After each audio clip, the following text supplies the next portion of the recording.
So you want to switch camera smoothly, use set view target with blend.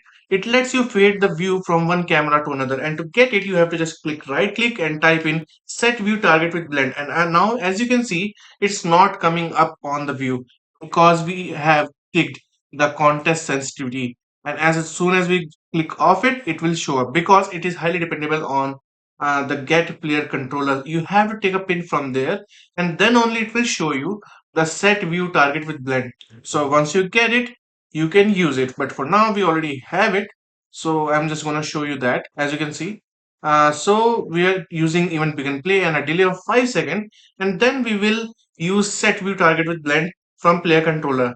And for new target, you can use any actor object reference. For now, I'm going to leave it empty here. And the blend time will be 1 second.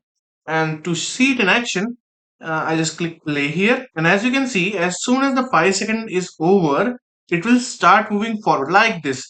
See how smoothly transiting between the locations, and as soon as 5 second is over, again, as you can see, you can switch between cameras. Now, it will be very useful for cutscenes, death cam, or switching vehicles. And hey, if you like seeing these nodes in action, check out the game I'm building, Reborn the Evil Being. It's all blueprint under the hood, and the demo is free to play on Steam. Hope that helps, and as always, I hope you have a great day, and I'll see you around.